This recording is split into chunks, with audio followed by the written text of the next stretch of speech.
Assalamu alaikum, brother and sister. So today we're going to talk about the leadership. So we're going to talk about the leadership, and this is a part one of the series of talks about the leadership skills and how you can build your this quality and how you can apply it to your life and how you're going to benefit from it. So there is many researchers talking about the leadership, and they talked about the quality of the leader and how these leaders act, and they talked about the styles of the leaders, and so they cover so many aspects of the leaderships because they want to understand how these leaders, CEOs of the companies, religious leaders, presidents, prime ministers,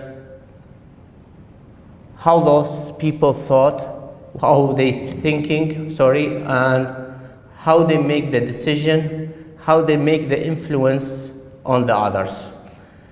Very few talked about the Prophet Muhammad as a leader. Prophet Muhammad sallallahu alaihi wasallam was the best leader ever.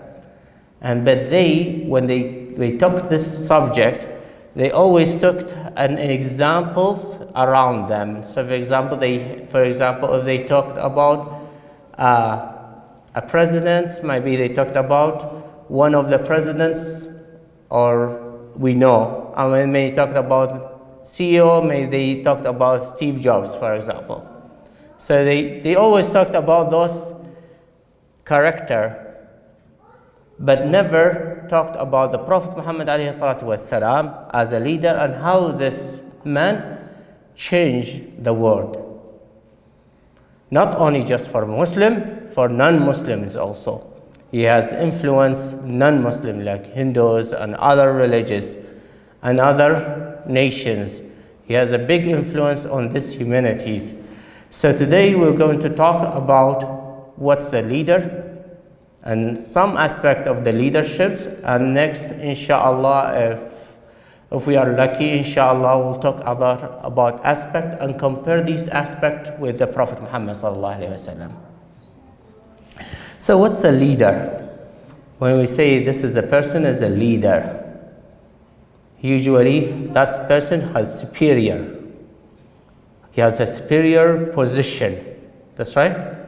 So he can lead superior position in his field, and he has able to exercise a high degree of control or influence over others. So he influences other people. So this is one definition for the leaders.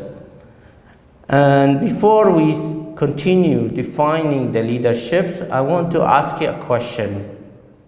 Who do you follow?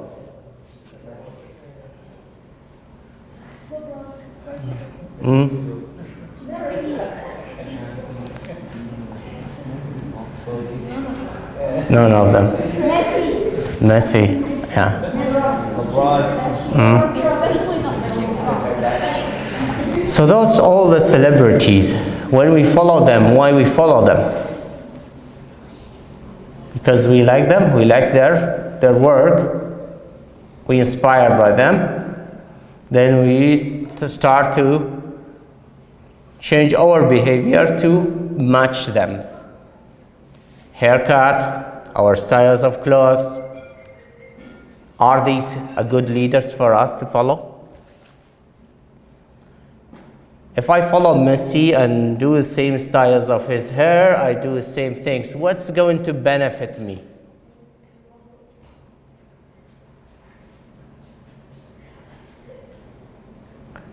Do I maybe want to be like Trump, controlling the world? Yeah. Yes. I'd rather follow the Islam. So, So I rather follow a person can help me, inspire me. I can learn from him or her, rather following celebrities. They're very famous, attractive for people, but we get almost zero benefits if we follow them. You might think about other people you need to follow. Maybe the parents, your father, mother, who raise you, who love you the most, who care about you, send you to the school for education, pay your expenses, wants from you to be successful in your life, in your education. Is it worth it for us to follow them rather than follow a celebrity? Or maybe I can follow a teacher who care about me, volunteer to educate me, or I maybe follow like scholars who maybe I see him in YouTube, or a person. I give you just an example of Sheikh Hussam Al-Attar. He come every month because he care about you. So he come every month here to try to educate you about the religions of Allah subhanahu wa ta'ala. I'll care about other scholars, or maybe I follow the marja of Islam, like for example, like Sayyid Sistani. Do you know that Sayyid Sistani, he is able to defeat Daesh, the strongest enemies of the Islam, is able to defeat them. He doesn't have a styles in his clothes. He wears like normal clothes. His clothes, maybe he wear the same clothes for the last 40 years. And so many of our maraja is like him. Exactly like him. But he care about every single person in Iraq, outside Iraq, in Canada, in America. He care about every single person, not only the Shia or Sunnis. He also care about the disbelievers. And we saw that in Iraq, when Yazidis is not the Muslims, he's care about them. He's care about everyone. Should I pay attention a little bit and think about who should I follow? Who should be my role model? Yes.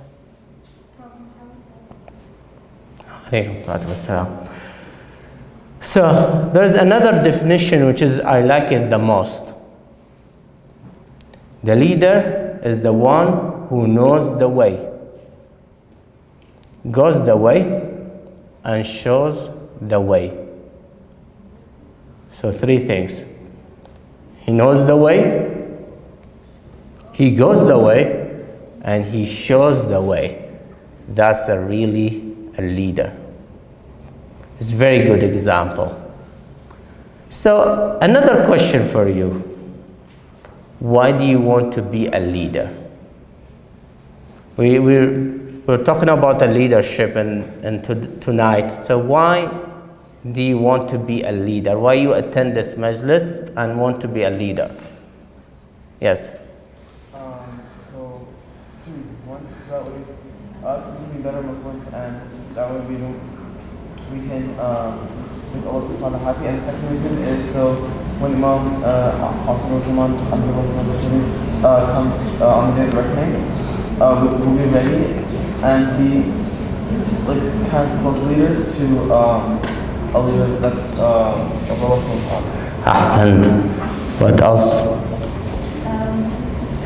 I felt like having some I could convince people to be Muslims, more hands to join us, more brothers. Okay. Very good. Ahsant. Any other? When you be a leader, you will easily convince the other people. That's the easiest way to be listened. So the people will listen your ideas. In a school, who's the most successful one in your class? The one who lead the group, a small group, or the one who's been a followers? Who's the one his ideas started to be flashing and become the goal for the team? The one has a leadership skills. So if you want to be listened and you think that your idea should be listened, should be implemented, you need to build your leadership skills. That's in a school, and maybe if you become an adult in your job, and at your work.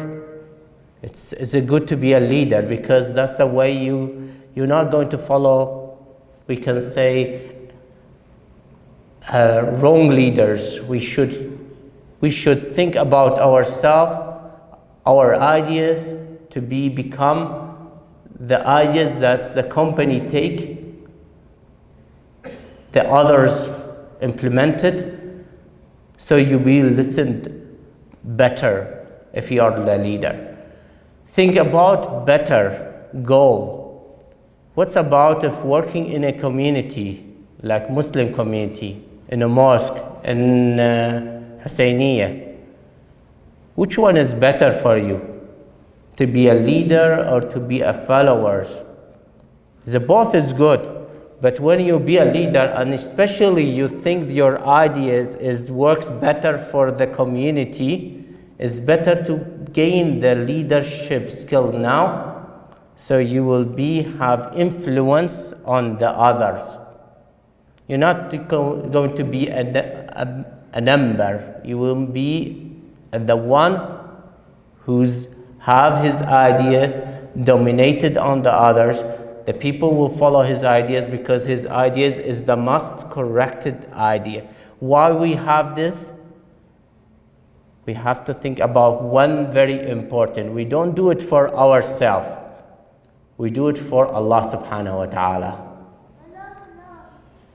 So if I able to serve Allah the best, and I think I put an effort to save Allah best, I should also work on my leadership skills.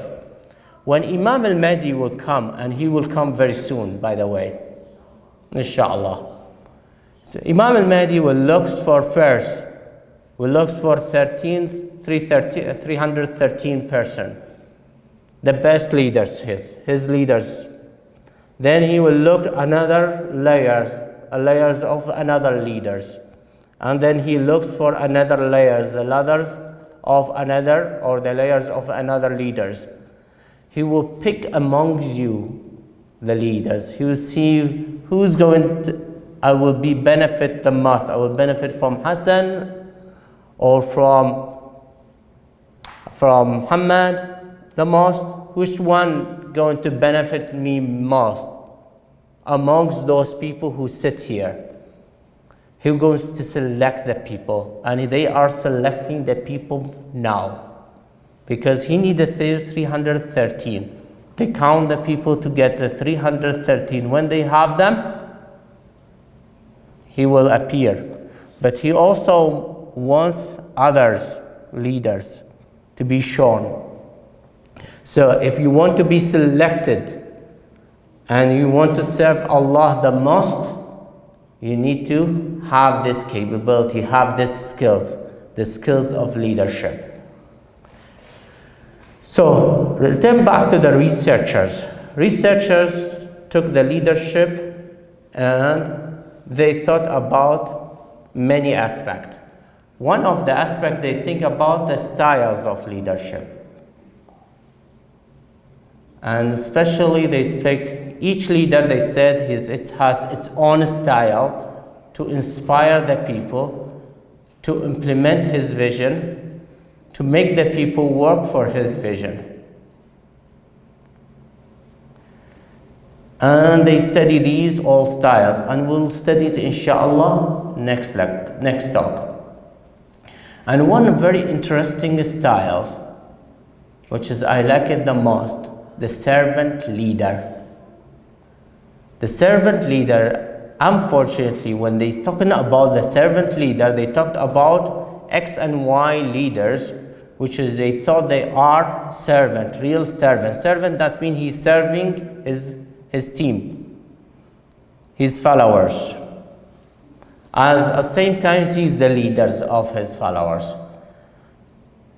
And they think this is the most of the religious scholars, they are servant leaders. And they names most of the prime ministers as a servant leaders. Wrongly, most of these leaders, they have, yes, some of aspect of the servant leader, but they are missing many of other aspect of the leadership, and some of them they are corrupted leaders.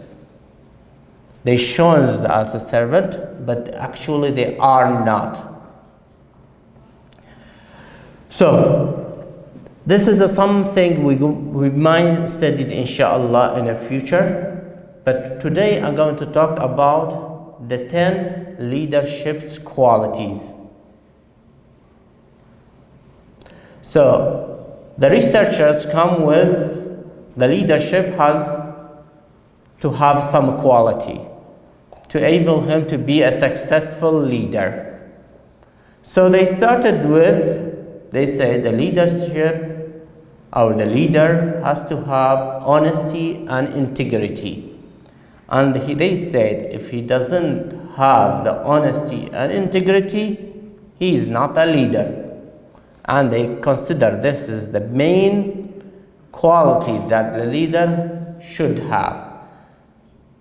Can we follow a leader is not honest? If we see him, he's lies, can we follow him anymore? No. He will start his follower to be unfollowed.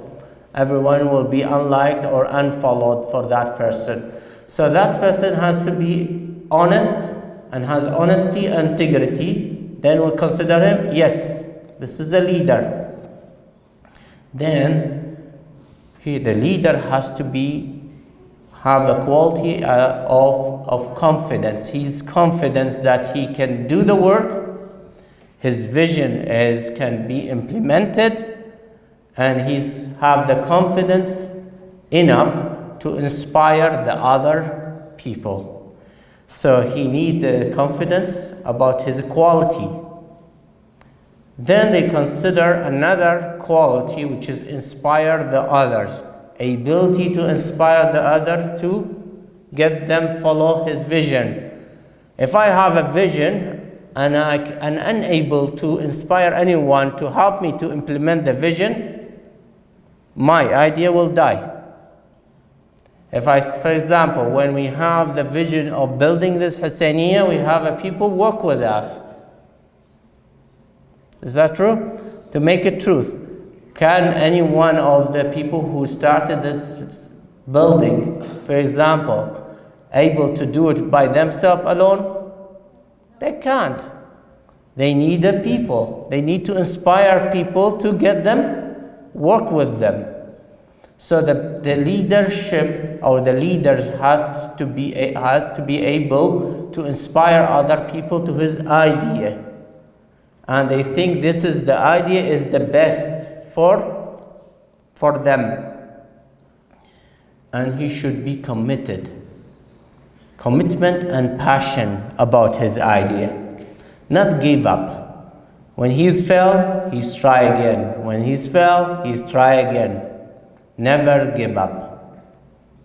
The good leader never give up. And he should love his idea. And he try all his best to implement it. Again, he need a good communication skills. He need to talk with people. Articulate his vision. So he cannot have a vision and he cannot explain his vision. He should explain his vision, able to explain, able to communicate, able to push the team to the right direction by communication. He's a good communicator, that's a good leader. And they consider also decision-making capabilities. If he cannot make a decision, his team will not make a decision for him. He's the one they should have able to make the decision quickly so the team can move. And sometimes, some types of leadership, when we'll study their styles, he wants the team to make the decision. But he explains how to make it. But the team take the decision. But in any way, he has to have the capability of making the decision by himself or inspire others to make the decision. If he doesn't make a decision, his team member will not able to take a decision for him. Accountability. Who's take the blame if the project is failed, the team or the leader? The leader has to take the account for the failure. If the fail, he should be taking the blame for it. He should correct it and try again, because we said about his commitment. He insists to implement his vision. He has to have that insistent, but he should be account for any mistake. When the project is successful, get the credit? The members. He shouldn't say, I did this. No, we did it. Hassan did this. Fatima did this. And always give a credit to the members. So the team like to work with those kind of leaders. They don't like to work with the leaders that sees I. Always talk about I. They want to a leader say we more than I. Delegation and empowerment. Delegation, you give a work to other person to do, task to other person to do, and that person of them or the team member, he's taking the decision. You empower him to take the decision. You empower him to be the guy who's implement that task. So the delegation, because no leader can able to do the work from A to Z. All the time, all these leaders, especially the CEOs of the company, always they have managers, leaders, department managers, all those people who's doing work and taking decisions based on the visions of whom the leader. So he has to have ability how to delegate the work, to give the work that the best person can implement that work. So if I'm selecting Haider for doing something, I will select because I think Haider is the best to do that work, among others.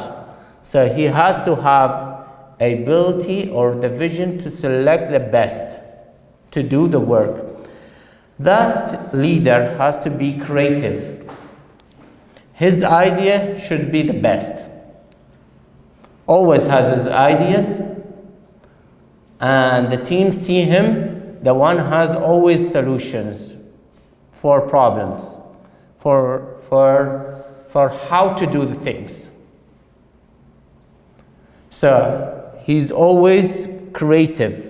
So when they talk with him, he create ideas, he create solutions, so that people, they feel that, yeah, we need this person. We need to always ask him questions to find us the solutions.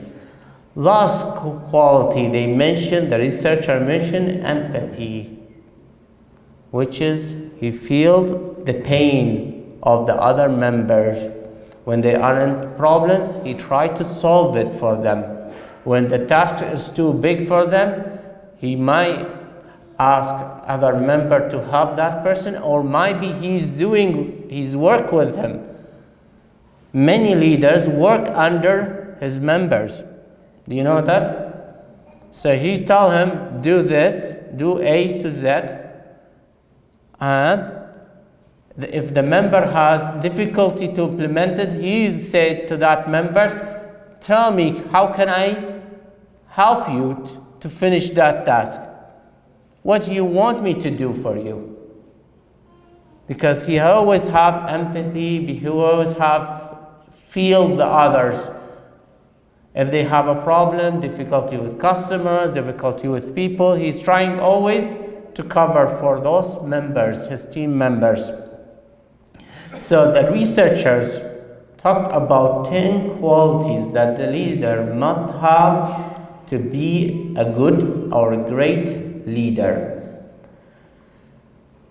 Today, we want to see our Prophet Muhammad sallallahu alaihi wasallam. If our Prophet Muhammad has any of these qualities we mentioned, and what the experience we can learn from his ability to use these leadership quality. In his time, no one talked about leadership. In his time, there's no courses, there's no training, there's no university teaching leadership. You need to understand that very well. No one teach him how to be a leader, but he was the best leader. First of all, we talked about the honesty and integrity. There's hadith, I think, from Aisha, one of the wife of the Prophet Muhammad sallallahu alaihi wasallam. When she described the Prophet Muhammad, she said, "Kana khalquhu al-Quran." His behavior was the Quran.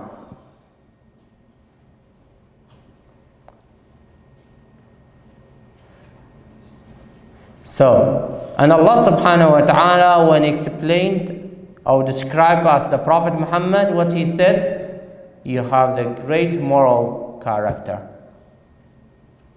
He used the word of great, وَإِنَّكَ لَعَلَى خُلُقٍ عَظِيمٍ. What we can learn from this?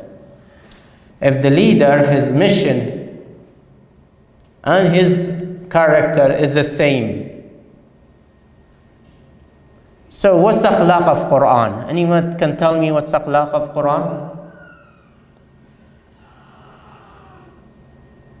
Yes, Muhammad. The best akhlaq, what they are? Honesty. Wisdom. Empathy. Yeah. Kindness. Forgiveness. Creativity. Okay. Intelligent. Yep. So there is a law of akhlaq of Quran. Is the Quran tell us to not backbiting? Gossiping? Did they tell us to not gossiping? Is the Quran tell us to not do these? Is the Quran tell us to not lies?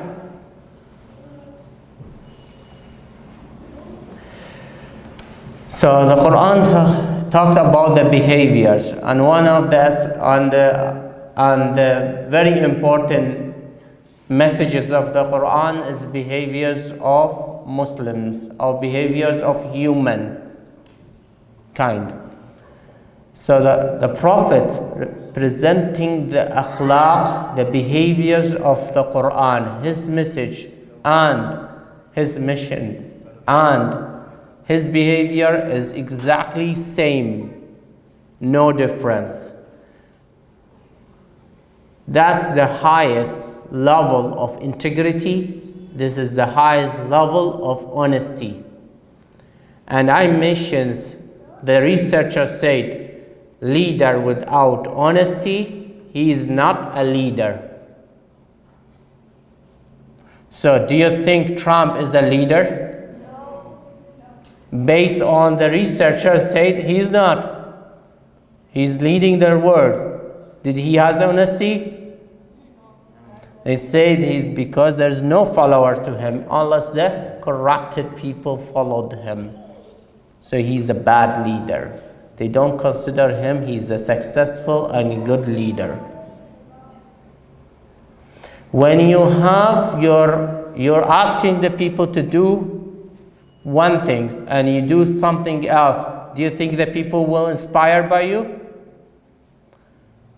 The Prophet Muhammad, when he asked you to do something and he was doing the same thing, that's the ability to inspire the people. If you are the leader, tell your member, do this, and you do other things. Do you think that's the member think that you are a good leader? He will find another job and he will go for another company to work. Can you depend on someone's lies? Can we depend on him? Can you think that's the person will give you the credit of the good work? Without akhlaq, without honesty, you cannot consider those as a leader. So one thing for you to take from this slide, you need to work on your behavior. To make your akhlaq is akhlaq of the Quran. Second, the Prophet Muhammad sallallahu alaihi wasallam, he stayed in Mecca for almost 13 years. Then he migrated to Medina and he stayed around 10 years there. So the time he spent on Mecca, he had a different visions. Very early stage of his vision, and then after 2 years he changed his vision, and after a few years he changed his vision for a reason. So his first vision, he became a messenger. He was 40 years old. He put a goal for himself to establish the base of Islam. And he doesn't want to fight with disbelievers at all.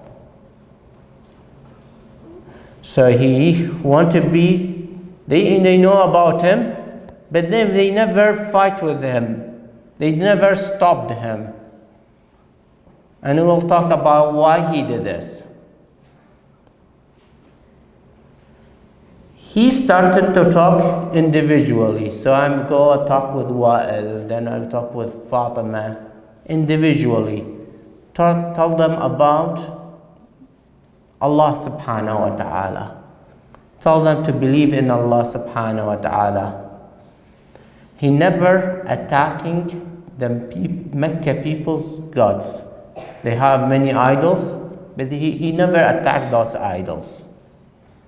He's very focusing on individual to become a Muslim. First, he never done it for himself. He done it for those people. So if he attacking the people of Mecca gods, do you think anyone can be a Muslim at that time? Very few. They will be afraid from people of Mecca. If he aggressive, attacking their gods, no one will be listen to him because they will be afraid from the punishment of the people of Mecca. So he want to establish few people, change them to be a Muslim. What's the quality he show us from his work for the 2 years? His confidence, He's among disbelievers, strongly believe in these idols, very aggressive, but he confident to talk with individuals. He done it very well. He inspired them by his akhlaq, because he said, this is the missions of Allah. Do you want to be like me? Everyone at that time called him As-Sadiq al-Amin. What's the meaning of Sadiq al-Amin? Ahsan. So if he has this quality, the people will be attractive to his religion. He was a good communicator, talked with the people, convinced them. He convinced many people to be a Muslim.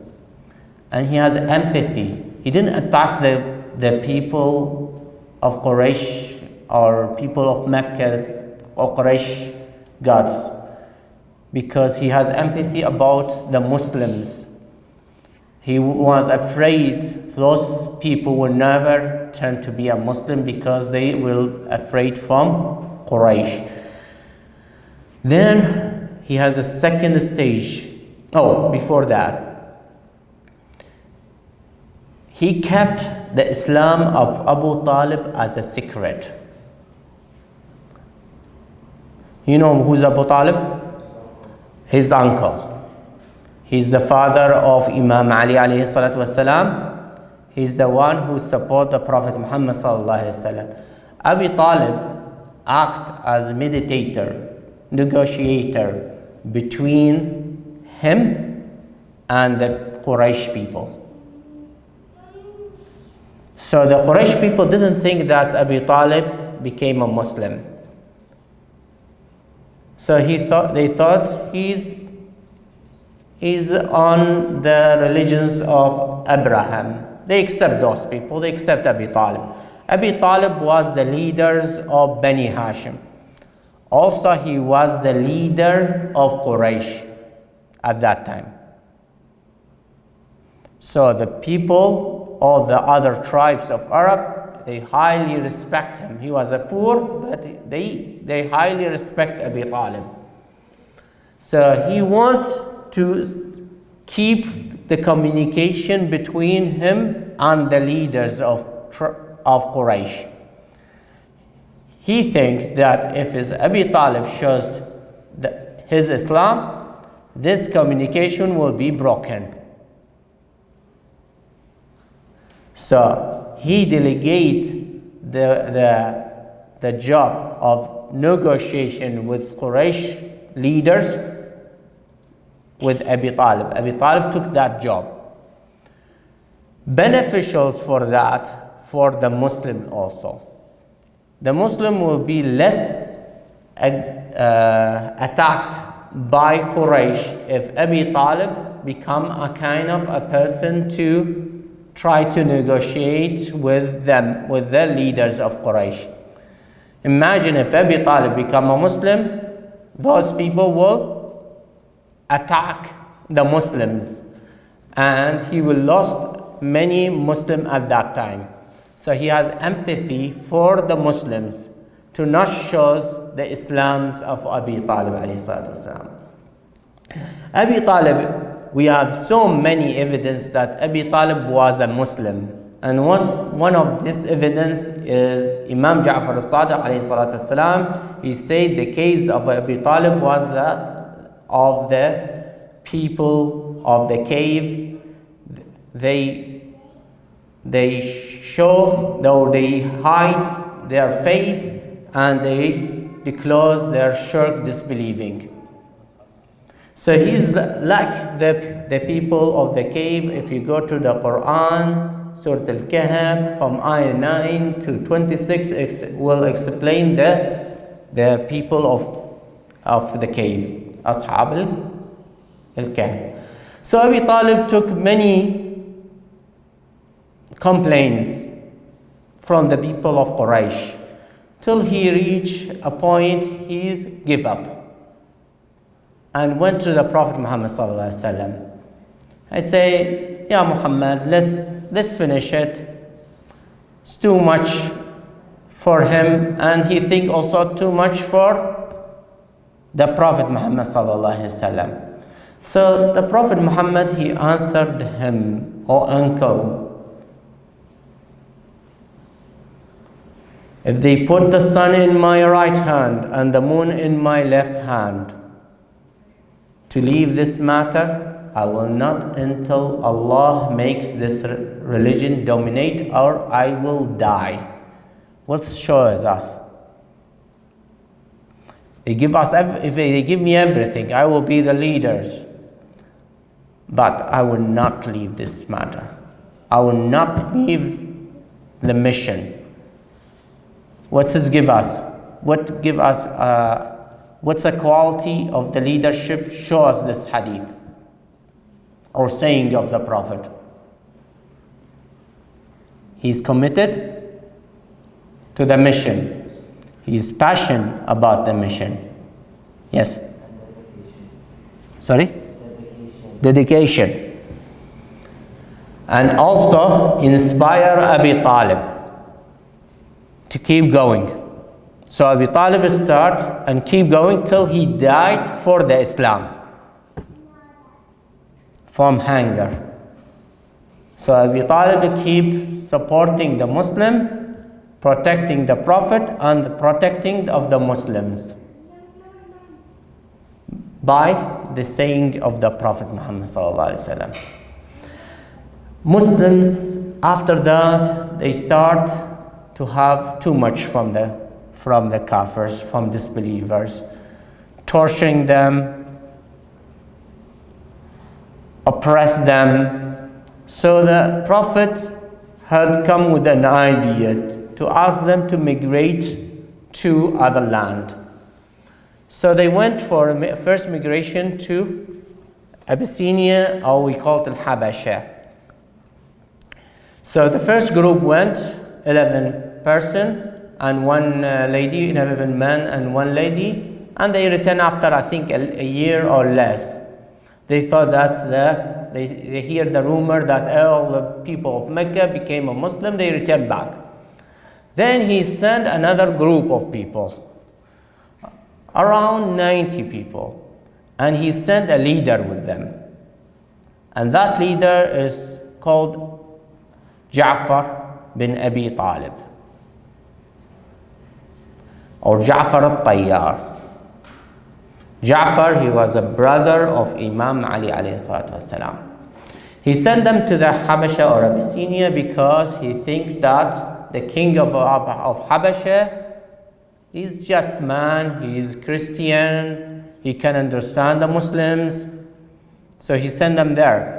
But he sent them with the leader this time. First time he sent them without leader, second time or different leader, but this time he chose the right leader. And that leader is Ja'far al-Tayyar. He's able to talk with the king of Habasha, Abyssinia, convince him to give him a room or a space to live in Abyssinia on all the Muslims, and they acting as a Muslims, they do all the salat and all the things that a Muslim do. At the same time, because the Quraysh sent the leaders to bring back those Muslims so they can kill them, but because the qualities of the Ja'far al-Tayyar, he able to convince the king. Second, he sent them to have a safe life in Habasha, but should he leave them without someone understand the religion well? He should. So that's why he sent Ja'far al-Tayyar. Ja'far al-Tayyar wasn't afraid from people of Mecca because he is the son of Abi Talib. His brother is Imam Ali, his cousin is Prophet Muhammad. He wasn't afraid in Mecca, but he sent them there to educate the Muslim and to lead them also. And Ja'far al-Tayyar returned back to Medina at the 7th Hijrah. So, like 3 years before the Prophet Muhammad died. So, what we understand from this, the Prophet has a good decision, selecting the right person to send, select them to the right land so they can practice their Islam. He has empathy for those because he sent them because they were tortured by the kafirs. And he has delegation and empowering Ja'far al-Tayyar to be a leader. It's these same things we talked about, the researchers found recently about the leadership qualities. The Prophet Muhammad ﷺ did that before.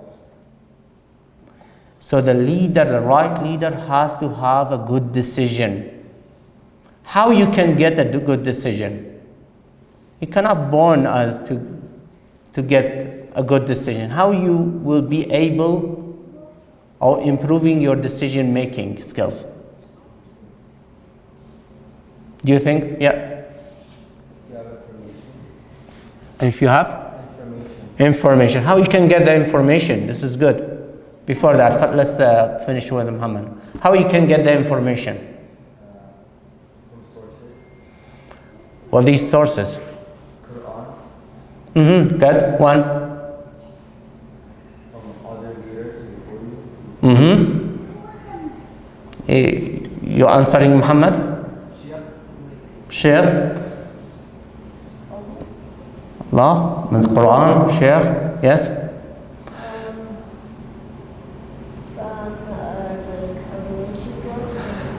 From the Quran, from books you're studying in the schools. You study math, physics, science, English, Arabic. Any education can open your mind and able to choose the right decision. Also, you can learn from your dad and others how they make the decision. So read rather than just playing in the PlayStation. Very good. So after that, this is the second stage of his mission. Inshallah, we'll finish in 10 minutes. So the second stage of his mission is to find a tribe, and that tribe to believe in him and stand against Quraysh. Why he have that decision? Let's see how he did it and why he had this mission or vision. He started to talk. When he sent the people to migrate to Abyssinia, Habasha, he stayed in Mecca. He didn't say, want to just have a good life. He has a big mission. So he could go to Abyssinia like others and practicing the Islam there and have a good life. He has supporters, around 200 supporters, and that's maybe he's ending his mission, but he's seeing it better. He say, if I stay in Mecca, I will meet all the tribes, Arab tribes, because those Arab tribes, they came to Mecca every year for Hajj and sometimes for trading. So he went to their tent where they lived, and he eat with them, talk with them, make connection with them, told them about Allah subhanahu wa ta'ala, about Islam, and tried to convince them about Islam. He wasn't worried if they are not convinced. So he kept going. He tried to make them know him better. And when they go back to their villages or cities, there is another group from the same tribe. They come back and they want to meet the Prophet Muhammad sallallahu alaihi wasallam. Those tribes have one problem to not become a Muslim. Only one problem. That problem is the people of Quraysh, they are not believing in Prophet Muhammad sallallahu alaihi wasallam. So they told him, if Quraysh believe in you, we could believe in you also. We have this problem. So that's why he had a vision to find a tribe to fight against Quraysh. If he win the battle against Quraysh, those tribes will become a Muslim. He introduced himself to all these tribes. So all these tribes know him very, very well. Guess what?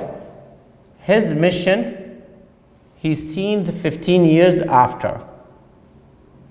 When he went to these tribes and introduced himself and met them and see them how they think and see him how he think, his behavior, his mission, they became a Muslim immediately after he won the battle against Quraysh.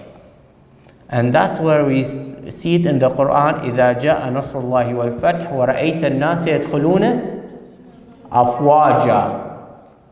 So those people, he spent the time earlier to convince them to be a Muslim. They know him very well. When he won the battle, they came to him to be a Muslim. So he has really two visions. The vision to introduce himself to those tribes, and those tribes to be a Muslim after he win the first mission, which is finding a tribe to stand against Quraysh. So imagine a leader. Think about 15 years after.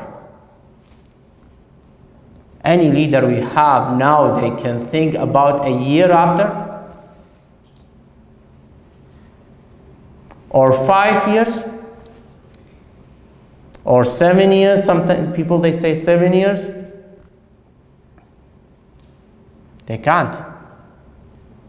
But Prophet Muhammad ﷺ has the capability to see the future. He's seen these tribes, they will become a Muslim after 15 years. So let's talk with them now. Let's me know them, they know me, and when the time they will become a Muslim. How is that amazing? Then he was very honest. One of the tribe told him that we will stand against Quraysh, but they put a condition for him. We will be the leader after you will die. Anyone, any leader, any person, he find some hope with one tribe, he will say immediately, yes, I agree. He did not agree. He said, this is not my decision. This is Allah subhanahu wa ta'ala decision. You will not be a leader. No one of you will be a leader after me. This is Allah subhanahu wa ta'ala decision. So he was very honest with them. And those tribes, when they came back to their village, they talked with their leader. And he said, you miss an opportunity to follow the good leader. So they thought about their power among other tribes, but they didn't think about who's dealing with the Prophet Muhammad, the most honest person in this universe. He has a confidence to find the tribes. He was never give up. Inspire the others because they become a Muslim after that. Good communicator because he sit with them, eat with them, and spend whole times of Hajj with those tribes. And he has a creative and have a big vision because he's seeing the futures of 15 years and after. And believe me, if the next time, if I will talk about his style, he see the visions of from now to the day of judgment.